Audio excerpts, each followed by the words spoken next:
요즘 우리 최근 우리들의 관심사가 무엇입니까? 여러분의 요즘 관심사는 무엇이죠? 미국에서 요즘 최대 관심사는 아마 텍사스 주에 있는 그 물난리 겁니다. 휴스턴에 그 홍수 난 것이 요즘 또 큰 관심사고, 또 바로 어제지요. 그 북한이 또 6차 핵 실험을 또 감행을 하면서 또 이제 굉장히 또 위기가 고조되고 있습니다. 이 북한의 김정은 씨와 또 이 미국의 트럼프 대통령의 지금 이 계속 이 강경 발언과 행동 속에서 또 이 전쟁이 또 혹시 나지 않냐나 또 이것에 우리가 많은 관심을 가지고 있지요. 뭐 굳이 이와 같은 그 홍수 재난과 전쟁에 대한 관심 말고도 또 요즘 한국 사회에서 주된 관심사는 이 계란에서 나온 뭐 이렇게 살충제 성분, 또 여성 그 위생용품 속에서 나온 뭐 이런 이런 그 요소들, 여기에 또 관심이 있고, 또 어떤 분들은 뭐 주가가 이제 이런 상황에서 어떻게 또 변동이 될지 이런 경제적인 관심도 있을 수 있고, 참 많은 우리가 관심을 가지고 세상을 살아가는데, 아마 그 주요한 관심사 중에 그 하나가 아마 이 질병에 대한 것이 아닐까 싶습니다. 그래서 이 소나 돼지 가축에게 드는 이제 구제역이라는 병이라든지, 또는 이제 새들 이게 드는 조류독감이라든지, 또 그것뿐만 아니라 뭐 메로스나 뭐 이런 신흥 그 전염병이라든지, 참 우리가 이 건강과 관련된, 특별히 이 질병에 관해서는 아마 과거나 현재나 또 앞으로 미래에도 우리는 끊임없이 여기에 관심을 가지고 살아갈 것입니다. 그리고 그 또 질병에 있어서도 여전히 우리 이 관심사를 조금만 더 깊게 보면은 일단 우리 몸에 관련된 것에 굉장히 또 관심이 많지요. 그리고 우리 몸이 아니라 약간 가축에 대한 몸에도 관심이 많고, 근데 여기서 이제 조금 더 관심이 있으신 분들은 이제 우울증이라든지 이제 분노 조절 장애라든지, 또 이런 이 마음의 병, 이 마음의 병에도 이제 좀 관심을 가지는 분들도 있고. 그런데 우리가 이런 몸과 마음의 병에 대해서 이런 관심을 가지고 있는데, 또 다른 우리가 놓치고 있는 부분들은 혹시 있지 아니한지. 우리가 2000년 전에 예수님을 만난 한 병자의 이야기를 통하여서 오늘날 우리 자신의 모습을 돌아보고 우리가 관심을 가지고 있는 그 영역 속에 혹시 우리가 놓치고 있는 것은 무엇이 있는지, 우리가 한 3주 동안 이 베데스다 병자의 이야기를 통해서 우리 자신의 모습과 또 우리 사회의 모습을 한번 돌아보고 그 가운데 하나님의 말씀과 하나님의 뜻을 묵상하는 시간을 갖기를 원합니다. 오늘은 그 첫째 시간으로 이 베데스다 병자 이야기에서 말 그대로 그 병자에게만 한번 우리가 주목해서 이 병자의 모습이 과연 2000년 전 한 스토리에 나오는 주인공의 모습인가, 아니면 혹 지금 우리의 모습은 아닌가, 우리가 한번 생각해 봤으면 좋겠습니다. 먼저 이 베데스다 이 병자 이야기를 하기 전에 이 그냥 대략적인 전체 스토리를 우리가 한번 짚고 가면 도움이 될 것 같습니다. 일단 베데스다라는 이 말 자체는 우리가 베델 할 때도 그 하나님의 집 할 때 벳, 이게 집인데, 여기도 베데스다 할 때 벳이 집이에요. 그다음 그 뒤에 데스다, 이걸 합쳐서 은혜의 집이란 뜻입니다.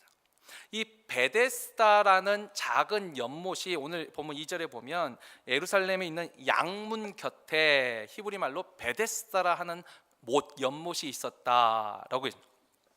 그러니까 예루살렘에 있는 양문은 말 그대로 양지나는 문이에요.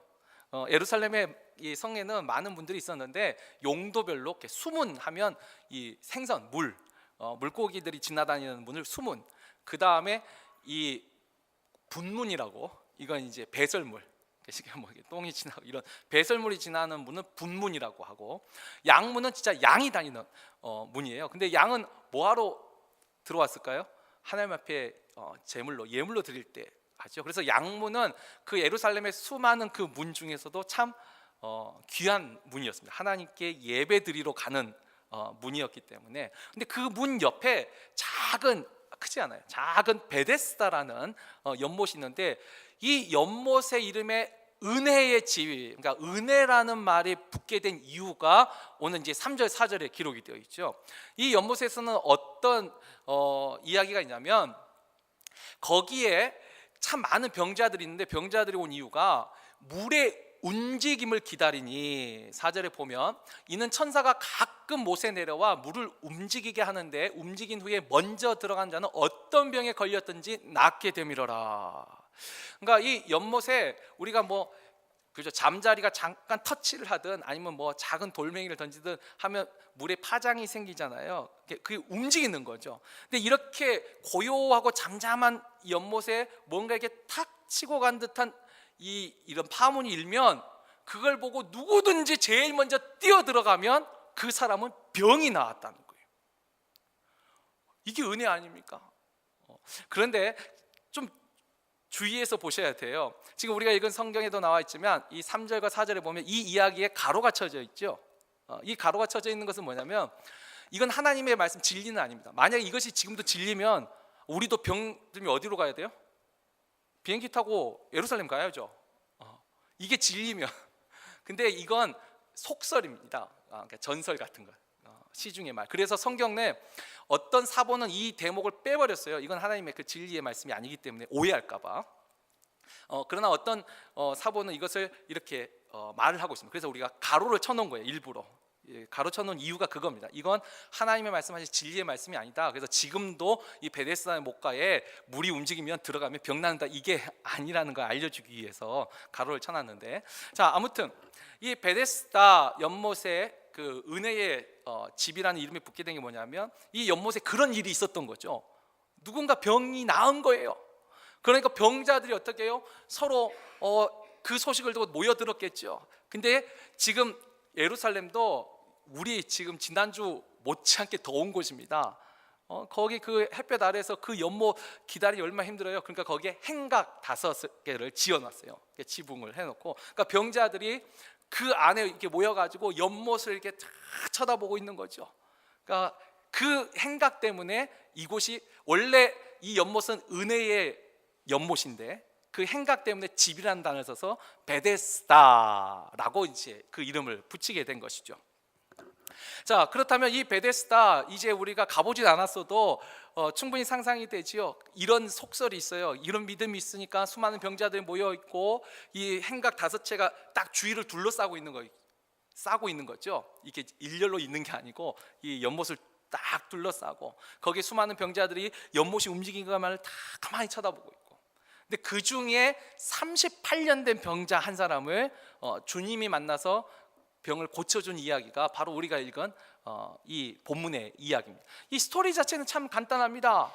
그런데 이제 우리가 이 말씀 속에 조금 더 깊이 좀 들어가 보죠. 특별히 이 병자, 이 병자의 삶, 베데스다 이 연못 주변의 삶은 어떠했을까? 우리가 한번 생각해 보죠. 일단 한번 우리 간단한 질문을 던질 수 있습니다. 이 베데스다 연못에서 병난 사람이 있었습니다. 있긴 있었어요. 근데 많았을까요? 적었을까요?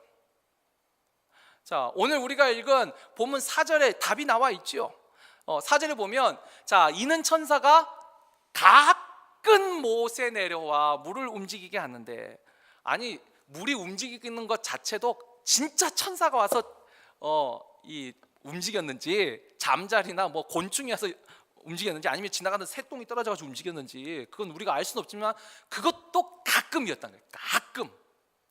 그리고 여기에는 나와 있지 않지만 저는 충분히 그런 상상이 가능하다고 생각하는데, 연못에 뛰어들 때 줄을 딱 서서 순서를 정해놓고 뛰어든 게 아니에요. 막 뛰어들잖아요. 그래서 어쩔 때는 물은 움직였는데 천사도 누가 먼저 뛰어들었는지 좀 헷갈릴 때가 있었던 것 같아요. 그러니까 병이 무조건 다 나은 것이 아니고 그 가끔 움직이는 중에도 진짜 먼저 들어간, 확실하게 티가 날 때만 나았던 것 같아요. 다시 말하면 병난 사람이 그렇게 많지 않았다라는 것입니다. 결국 이 베데스다 목가에서는 뭐냐면 이걸 요행이라고 말했습니다. 요행의 뜻이 뭐냐면 뜻밖의 얻은 행운이라. 어찌 보면 요행을 기다리고 있는 삶이에요. 그 베데스다 목가의 인생의 모습이에요.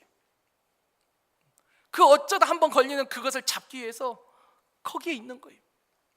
자, 그리고 두 번째, 이렇게 가끔 움직이니까, 그 요행을 바라니까 여기에 뭐가 존재하냐면 아주 치열한 경쟁이 존재합니다. 자, 오늘 우리가 읽은 본문 6절에 보면 주님이 그 38년 된 병자를 보시고 질문을 합니다. 뭐라고 물으시죠? 자, 내가 낫고자 하느냐? 너가 정말 낫고 싶으냐? 여러분 이렇게 질문하면 자, 우리 어떻게 대답해야 되죠? 질문의 내용이 너 낫고 싶냐? 그러면 어떻게 해요? Yes, 네. 아니 그게 답이겠죠. 아니면 뭐 아니요? 뭐 이렇게 하든지. 하여튼 Yes가 답이잖아요. 근데 이 7절에 보면 이 병자는 그 예수님의 질문에 지금 어떻게 대답을 하고 있죠? 이 병자는 이렇게 대답합니다. 주여, 물이 움직일 때 나를 못에 넣어주는 사람이 없어 내가 가는 동안에 다른 사람이 먼저 내려가나이다. 우리가 이 병자의 말을 통하여서 이 병자가 지금 어떤 마음으로 그 베데스다 목가에 있는지 우리가 충분히 짐작할 수 있죠. 또 이 베데스다 병자가 병명은 뭔지 모르겠어요. 근데 아마 이 다리나 이렇게 몸이 좀 불편한 것 같아요. 그러니까 빨리 뛰어가가지고 다이빙을 해야 되는데 아마 이게 좀 어려웠던 것 같아요. 그러니까 자기를 도와주는 사람이 없어서 내가 가기도 전에 다른 사람이 먼저 저 연못에 들어갑니다. 뭐죠? 그 이 치열한 경쟁, 이 병자들이 얼마나 이 못이 움직이기만을 쳐다보고 있겠어요. 그리고 거기에 먼저 뛰어들어가기 위해서 얼마나 힘쓰고 애쓰겠어요. 근데 거기에 자기가 뒤처져 있어요. 뭐죠? 불평이 있어요. 원망이 있어요. 아무도 나를 도와주지 않는다는 거예요. 아니 그렇죠. 도와주지 않는 게 당연하죠. 왜? 거기 전부 다 환자들 다 모여 있는데 서로 먼저 가려고 하는데 누가 도와줘요? 누가? 근데 그게 지금 원망해요. 그래서 다른 사람이 먼저 내려가요. 그 안에 불평과 원망과 절망과 좌절이 있어요. 여러분 이 두 가지만 보더라도 이 베데스다 목가가 이름은 뭐죠? 은혜의 집이에요. 베데스다의 이름은 은혜가 있는 곳이에요. 그러나 실제 그 베데스다 목가의 삶은 어떤 삶일까요? 은혜가 아니라 치열한 경쟁 속에서 불평과 원망과 요행을 바라면서 살고 있는 모습이 이 베데스다 목가의 모습이에요. 지금 이 병자는 이 베데스다 목가에서 무엇에 집중하고 있죠? 자기 병에만 지금 집중하고 있어요. 이 병이 나아야 되니까 거기에만 집중하다 보니까 불평과 원망으로 그 마음이 가득 차 있는. 자, 그렇다면 이와 같은 모습이 2000년 전에 예수님을 우연히 정말 만난 그 병자 그 한 사람만의 모습일까요? 오늘날 우리의 모습은 어떨까요? 오늘날 우리 사회의 모습은 어떠한가요? 우리가 살아가는 이 사회, 아마 베데스다 목가 못지않은 아주 치열한 경쟁 사회가 아닌가요? 우리도 여전히 끊임없이 남들과 비교를 통하여서 소수는 우월감을 가질 것이고 교만한, 또 더 많은 사람들은 그 속에 열등감과 좌절과 절망을 우리 곧 느끼고 살아가지 아니할까요? 우리가 말은 선의의 경쟁이라 말을 하지만 정말 선의의 경쟁이라는 건 그렇죠. 내 자신을 준비해서 더 앞서 나가는 것입니다. 그래서 우리가 그런 거죠. 우리 실제 영어에는 그런 말이 없더라고요. 근데 한국에서는 스펙 쌓기라는 말이 있습니다. 스펙이라고. 이게 경력을 쌓는 거죠. 뭐 좀 더 좋은 자격증, 좀 더 좋은 경험, 이런 스펙을 네, 우리도 거기에 얼마나 많은 노력을 합니다. 근데 그나마 이것은 그나마 괜찮아요. 자신의 스펙을 쌓아가는 건 그나마 괜찮아요.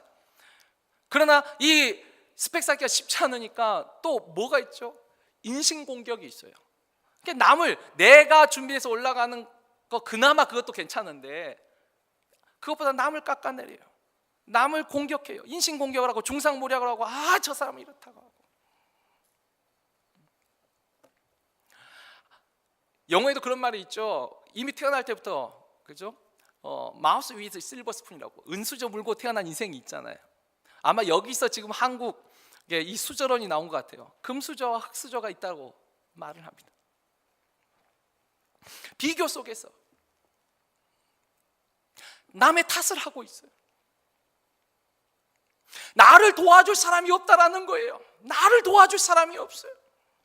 예전에 좀 오래되긴 했는데 이 직장인들한테 그 직장인들 의식 조사라고 갤럽 연구한 걸 제가 수년 전에 본 적이 있습니다. 꽤 됐어요. 여기 미국 오기 전에 봤으니까 꽤 된 거죠. 근데 그때도 이 직장인들한테 물어봤더니 이 회사에 있어서 어떤 불만이 있느냐 할 때 제일 많은 이유가 뭐냐면 회사가 인재를 몰라봐 준다는 거예요. 자기를 몰라준다. 그리고 사람을 키우지 않는다. 사람을 키우지 않는다, 그 의미는 그죠. 자기를 안 키워준다는 거죠. 근데 참 또 재밌는 것은 이 경영자들과 CEO의 또 생각은 뭐냐면, 우리가 보육원이냐, 자기가 열심히 준비해서 회사의 발전을 위해서 노력을 해야지, 여기가 보육원이냐, 이렇게 생각의 차이가 참 많이 다르다는 걸 느꼈어요. 근데 거기서 하나는 거죠. 나를 안 도와준다는 거예요. 나를 안 도와준다는 거예요. 그러니까 거기서 또 불평과 원망이 있더라고요. 그보다 조금 더 오래 전에 제가 이제 학생 그 사역을 할 때 이 청소년 또 의식 조사한 결과를 제가 본 적이 있어요. 거기에 참 재미가 있는 게 아니라 참 기가 막힌 제가 연구를, 그 결과를 한번 본 적이 있는데, 아마 미국도 이제 점점 그런 퍼센티지가 저는 높아지리라 생각을 합니다. 지금도 높아지고 있는 것 같고요. 한국에서는 그렇습니다. 청소년들의 거의 90% 이상, 거의 95%에 육박한 이 청소년들이 부모가 자녀들 교육시켜주는 것이 당연하다라고 생각을 합니다. 부모가 자녀를 교육시키는 거 당연하죠? 당연한가요? 하여튼 95%가 그렇게 생각합니다. 또 거의 그때만 해도 80%의 이상의 청소년들이 부모가 자신이 결혼할 때 집이든 혼수를 도와주는 것이 당연하다라고 생각을 하고 있었습니다. 당연한 거죠? 당연합니다. 근데 여러분, 제가 그걸 보면서 정말 많이 병들었구나. 아니 뭐 혼전순결 이야기는 이제 더 전 이야기고, 여러분 이게 당연한 거예요? 여러분 이게 당연하다고 생각하니까 해주지 않는 부모가 원망스러운 거고, 지금 내가 성공하지 못한 이유가 이 무능한 부모 때문이라고 생각하는 거예요. 엄마 아빠가 나한테 뭐 해준 게 뭐 있냐고. 남들 학원 가고, 남들 이렇게 경력 쌓고, 남들 해외 연수 보내주고, 이럴 때 엄마 아빠는 나한테 뭐 해줬냐고. 당연하다 생각하니까 불평과 원망이 생기는 거예요. 여러분 이게 당연한 거예요? 눈물 나게 고마운 것이지, 안 그래요? 아니 기준이 당연하다고 생각하니까 불평과 원망이 나오는 거예요. 회사가 나를 키워줘야 하는 게 당연하다고 생각하니까 불평과 원망이 나오는 거예요. 그런데 거꾸로 생각하면 얼마나 눈물 나게 감사한 거예요. 나 공부 시켜주고, 나 결혼할 때 보태주는 것만 해도 얼마나 눈물 나게 감사해요. 안 해준 게 당연한 거지 원래. 동의가 안 되시나요? 제가 학생 사회를 할 때 그랬어요. 이게 병든 거라고. 왜 당연하냐고. 눈물 나게 감사하죠.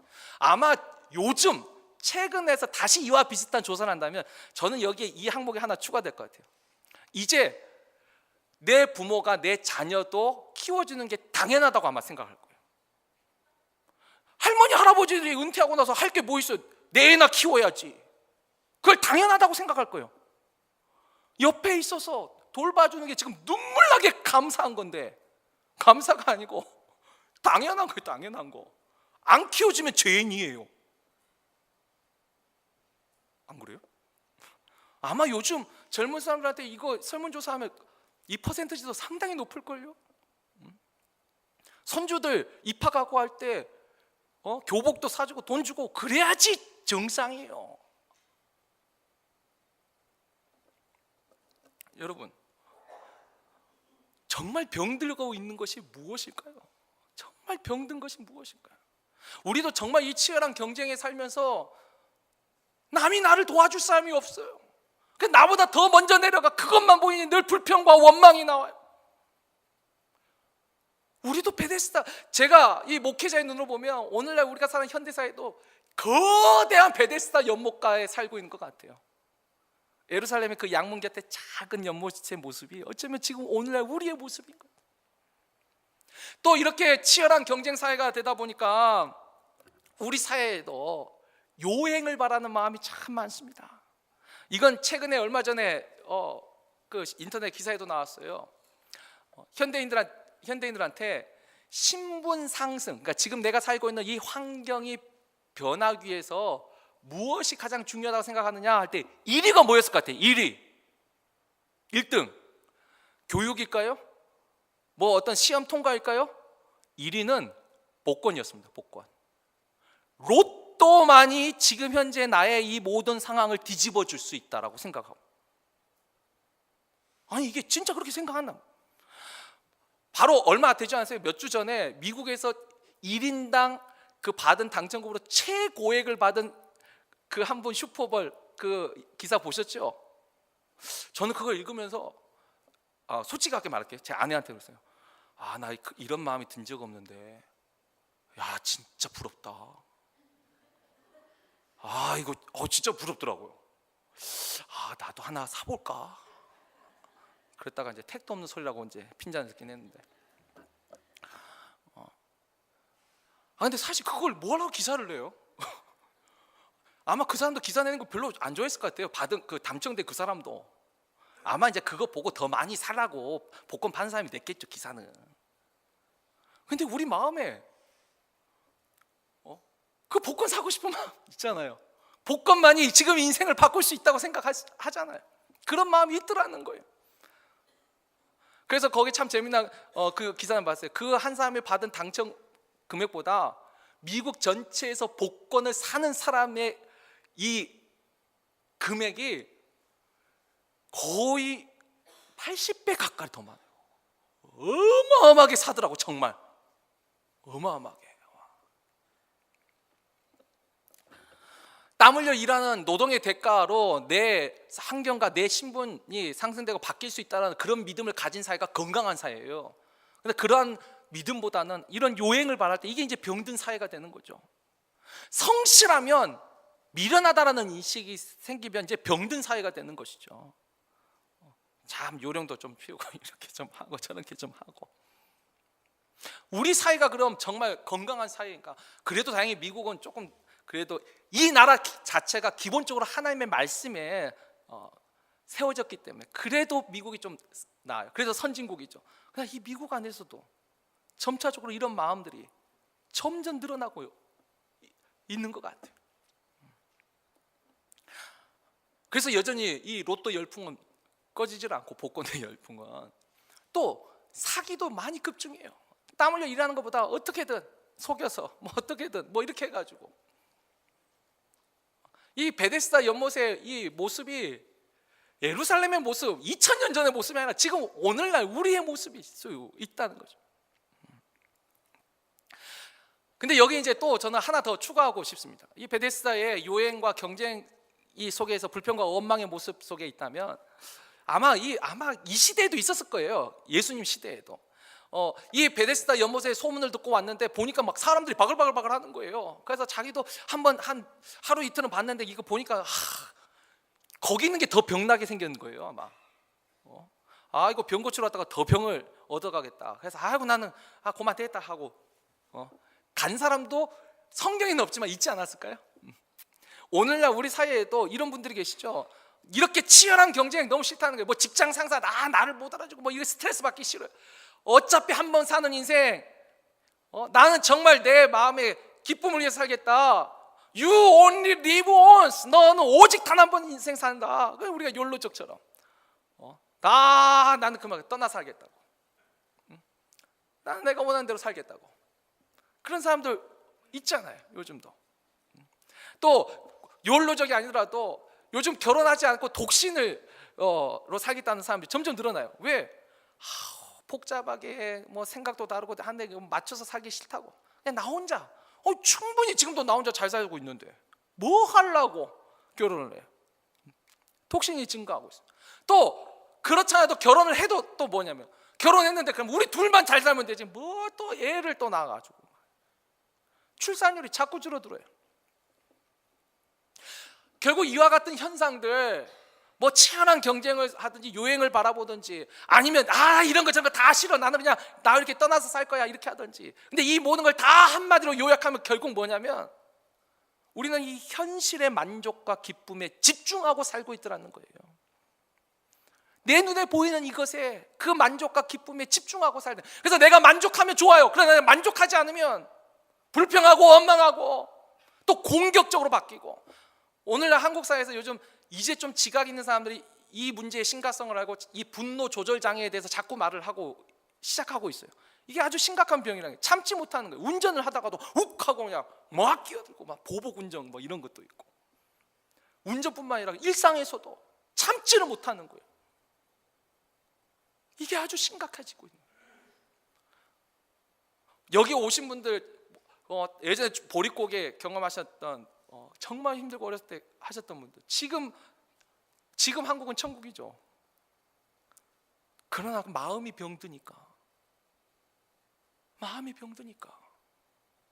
오히려 보릿고개 때 그때는 웃으며 살던 인생들이 지금 웃음이 없어졌어요.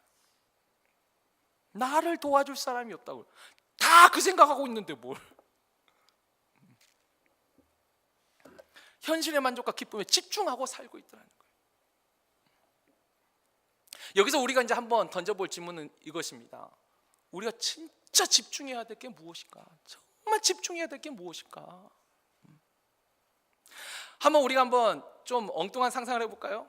자, 이 38년 된 병자가 진짜 우연히 요행으로 병이 나왔어요. 그 연못이 움직일 때 다이빙을 딱 해가지고 병이 나왔어요. 자, 그 후에 어떤 인생을 살았을까요? 이 병자는 만약에 나왔다면 아마 한동안은 자신의 이 영웅담을 계속 말하고 다녔을 거예요. 내가 그때 물이 움직인 걸 딱 캐치를 하고 이 옆에 있는 사람이 다이빙을 하려고 하는데 내가 발을 살짝 내밀어 가지고 먼저 다이빙을 했다고. 아니, 영웅담이죠. 얼마나 기쁘겠어요. 내가 이거 먼저 들어가 가지고 내가 병이 나았는데. 그런데요, 그렇게 병 나은 그 사람이 그 후로 평생 병 안 걸리고 살았을까요? 그리고 그분 지금까지 살아있을까요? 또 병 걸려요. 그리고 죽습니다. 결국 죽습니다. 그렇게 병 나와도 결국 죽어요. 자, 그 사람이 그 다음에 병 걸리면 그 다음에 이분은 어떻게 할까요? 한 번 여행을 그 잡은 사람은 또 베데스로 또 갈걸요? 내가 저번에 경험 내가 한 번 했으니까 또 이번에도 한번 해봐야지. 그래서 실제로 복권 사신 분들 아주 진짜 지난 또 2주 뭔가 전에 이분처럼 어마어마한 금액 하시는 분들 이런 분 몇 사람 빼고는 대부분은 다시 복권 사러 간다는 거예요. 다시 그 삶으로 다시 돌아가는 거예요. 그걸 못 벗어나는 거예요. 왜? 그것이 늘 집중하고 거기에만 집중하고 살았으니까. 물론 내 몸에 있는 병도 중요합니다. 내 몸에 있는 병. 그러나 이 세상에 안 아픈 사람 없어요. 다 아파요. 여러분, 나이 들어서 안 아프면 그게 비정상이에요. 아니, 나이 들었는데 아픈데 하나도 없는 분 손 들어보세요. 아니, 그분이 진짜 그게 비정상이에요. 정상은 다 아파요. 저도 요즘 노안이 와가지고 눈이 침침해져요. 제가 이런 말 하면 벌써 웃기시잖아요. 저도 이렇게 되죠. 이렇게 막 눈이 침침하고 안 아픈 데가 없고 진짜 요즘 몸이 갈수록 안 좋아져요. 보세요. 젊은 저도 이렇게 말하는데 나이 들어서 건강하면 그게 기적이에요. 그게 진짜 슈퍼맨이고 그게 비정상이에요. 근데 거기에 막 집중하면서 사는 거예요. 거기에만 인생을 집중하고 사는 거예요. 여기서 예전에 제가 한번 읽어드렸는데 한 번 더 읽어드릴게요. 그 스티븐 잡스 얼마 전에 작고한 스티븐 잡스의 이 유언장 한번 읽어드릴게요. 나는 비즈니스 세상에서 성공의 끝을 보았다. 타인의 눈에 내 인생은 성공의 상징이다. 하지만 일터를 떠나면 내 삶의 즐거움은 많지 않다. 결국 부는 내 삶의 일부가 되어버린 하나의 익숙한 사실일 뿐이었다. 지금 병들어 누워 과거 삶을 회상하는 이 순간 나는 깨닫는다. 정말 자부심 가졌던 사회적 인정과 부는 결국 닥쳐올 죽음 앞에 희미해지고 의미 없어져 간다는 것을. 어둠 속 나는 생명 연장장치의 녹색빛과 윙윙거리는 기계음을 보고 들으며 죽음의 신의 숨결이 다가오는 것을 느낄 수 있다. 이제야 나는 깨달았다. 생을 유지할 적당한 부를 쌓았다면 그 이후 우리는 부와 무관한 것을 추구해야 한다는 것을. 그 무엇이 부보다 더 중요하다면 하고 뭐라고 말했을까요? 가족 간의 사랑을 소중히 하라. 배우자를 사랑하라. 친구들을 사랑하라. 너 자신에게 잘 대해줘라. 타인에게 잘 대해줘라. 근데 제가 이걸 보면서 하나 좀 아쉬운 게 있더라고요. 스티븐 잡스가 하나님을 몰랐던 것 같아요. 다 가족에 대한 이야기, 친구에 대한 이야기 다 좋은데 하나님에 대한 이야기가 빠졌어요. 보세요. 자기가 집중하고 살았어. 근데 이 집중한 거 결국 그죠? 부도 마찬가지, 뭐 건강도 마찬가지, 질병도 마찬가지. 이거 해서 건강해서 돈 벌어서 뭐 하려고 살았어요? 가족과 행복하게. 그러나 잘못된 것에 집중하다 보니까 소홀히 하고 가슴 아프게 하고 시간이 지나가 버렸다는 거예요. 어린아이일 때 놀아주는 거지 애들이 10대만 돼도 엄마 아빠하고 놀기 싫어한대요. 저는 경험이 아직 없어가지고 한대요. 인용을 썼습니다.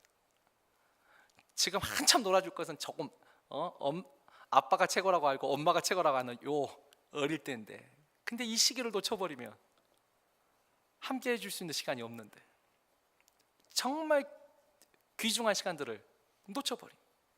하나님을 섬기는 것도 마찬가지예요. 하나 다 하고 나면 나중에 힘없고 기도하고 싶어도요. 여러분 기도도 해보신 분은 아실 거예요. 허리 아파서 못해요. 나이 들어서 하시면. 저희 어머니가 늘 하시는 말, 저희 어머니가 뭐 평생 기도하셨으니까 예전에는 진짜 기도하시면 뭐 3-4시간 충분히 기도하시더라고요. 근데 요즘은 어머니가 그래요. 나이 들었다고 2시간 이상 하기 어렵다.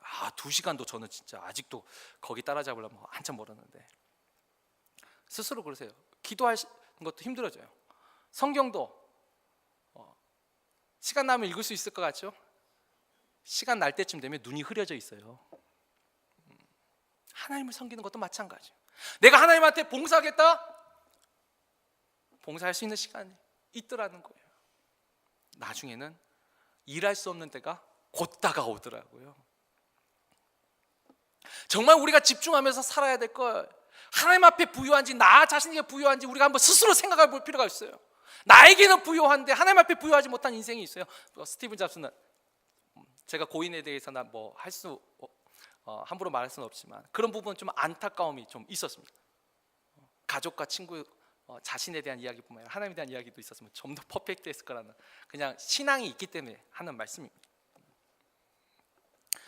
가족 간의 화목이 더 중요하고 또 마음의 평안이 중요합니다. 이 불평과 원망으로 이 세상을 사는 것보다 감사와 기쁨으로 살아가는 것이 그렇죠. 당연하다 생각하니까 불평과 원망이 생겨요. 이게 눈물나게 고마운 일이면 감사와 기쁨이 있겠지요. 평안이 있겠지요.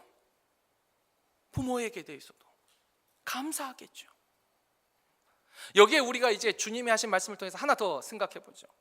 우리가 마태복음 16장 26절을 보면 우리가 너무나 잘 아는 말씀이 있죠. 사람이 만일 온 천하를 얻고도 제 목숨을 잃으면 무엇이 유익하리요? 사람이 무엇을 주고 제 목숨과 바꾸겠느냐? 사실 우리가 천하보다 귀한 한 영혼이라는 말 성경에는 없습니다. 근데 이 구절 때문에 그 말이 나온 거예요. 근데 정확하게 말하면 천하보다 귀한 건 내 생명입니다. 우리 모두가 다 천하보다 귀한 생명을 가지고 있어요. 어느 한 생명을 해서 누구 한 생명이 희생하는 거 사람은 할 수 없습니다. 주님만이 그것도 해주시는 거예요. 가장 중요한 게 우리의 생명이에요. 나의 생명이에요. 천하를 얻고도 내 생명 잃어버리면 무슨 유익이 있어요? 정말 중요한 게 뭐냐는 거예요. 또 한 구절 볼까요? 마태복음 10장 28절 보면은 몸은 죽여도 영혼은 능히 죽이지 못하는 자들을 두려워하지 말고 오직 몸과 영혼을 능히 지옥에 멸하실 수 있는 일을 두려워하라. 우리는 몸에 대해서만 집중하고 살아요. 몸의 건강만 집중하고 살아요. 아니요, 영혼의 건강이 있더라는 거예요. 영혼의 생명이 있더라는 거예요. 이 세상이 전부라면 내일 레이버데이, 황금 연휴, 왜 우리가 이 자리에 있습니까? 근데 이 인생이 전부가 아니에요. 오히려 영원한 생명이 있어요. 영원한 영벌의 시간이 있어요. 그게 더 중요하니 그것을 주관하시는 하나님을 기억하라는. 누가복음 21장 34절을 볼까요? 너희는 스스로 조심하라. 그렇지 않으면 방탕함과 술 취함과 생활의 염려로 마음이 둔하여지고 뜻밖의 그날이 덕과 같이 너에게 임하리라. 방탕함과 술 취함, 아까 이건 뭐 그렇죠. 내가 이 현실의 만족과 기쁨을 누리고 살겠다. 또 반대로 어떤 사람은 생활의 염려와 근심과 걱정 속에서 늘 이 삶 속에 불평과 원망과 좌절과 절망 속에서 염려 속에 근심 속에서 인생을 살 수 있다는, 뜻밖의 그날이 어떤 날이에요? 그날이 어떤 날이에요? 주님이 오시는 날, 아니 내가 주님을 만나는 날. 그래서 우리가 전도서 11장 9절에도 우리가 잘 아는 말씀이 있죠. 청년이여 내 젊음을 기뻐하고 너의 청년의 때를 즐거워하고 내 마음에 원하는 대로 내 눈에 보이는 대로 행하라. 그러나 이 모든 일로 하나님이 너를 심판하실 줄 기억하라. 우리가 집중해야 될 거, 내 마음이 원하는 거, 내 마음의 지금의 만족과 기쁨에 집중하고 있지만 그것 때문에 불평과 원망, 은혜의 집이 아니라 불평과 원망의 삶 속에 있다면, 근심과 염려의 삶 속에 있다면 하나님을 기억해야죠. 이 베데스다 연못의 이 병자 드디어 기적을 만납니다. 그것은 연못이 움직이는 기적이 아니라 주님을 만나죠. 주님의 말씀을 듣게 되죠. 우리가 이제 다음 주에는 이 병자를 만난 주님에게 집중해서 이 본문을 볼 것입니다. 근데 오늘은 이 병자의 모습에만 우리가 다시 한번 집중하죠. 이 병자의 모습, 2000년 전에 예수님을 만난 참 아름다운 이야기의 주인공의 스토리가 아니라 지금 우리의 현실의 문제 아닐까요? 현실의 모습이 아닐까요? 우리도 똑같이 경쟁 속에서 똑같이 유행을 바라고 똑같이 벗어나고 내 만족과 내 기쁨만을 추구하면서 하나님을 두려워하지 않고 하나님을 경외하지 않고 이 세상이 전부인들 이렇게 살아가고 있지 않냐는 거예요. 정말 내가 집중해야 될 게 무엇이?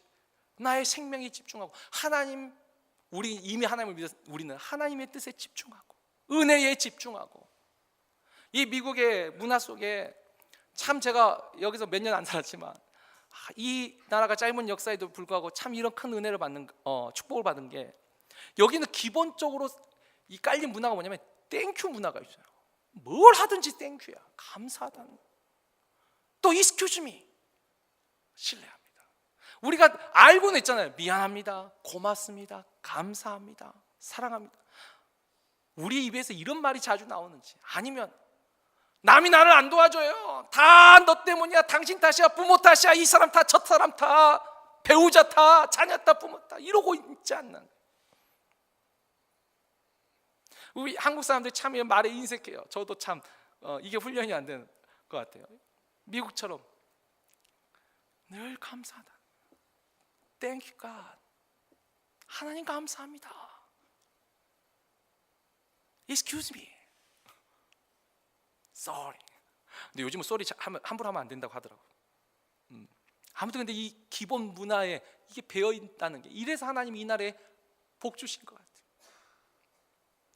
우리가 다시 한번 지금 내가 무엇에 집중하고 살고 있는지, 나는 정말 무엇에 집중하고 있는지, 현실의 만족과 기쁨에 집중하고 살고 있는지, 아니면 하나님의 그 말씀하신 그 영원한 생명, 우리에게 정말 중요한 건 구원과 영생인데 또 가족의 평안과 화목이고 또 교회 안에서도 평안과 화목이고 하나님이 주시는 화평을 이루는 자로 평화의 도구로 사용돼야 되는데 내가 지금 어떠한 모습으로 사용되고 있는지, 내가 무엇에 집중하고 있는지, 이 베데스다의 병자의 모습을 통해서 오늘 우리 자신의 모습을 한번 돌이켜보고 이제 다음 주 그 병자를 찾아오신 주님을 우리도 만날 수 있기를 주의 이름으로 축원합니다.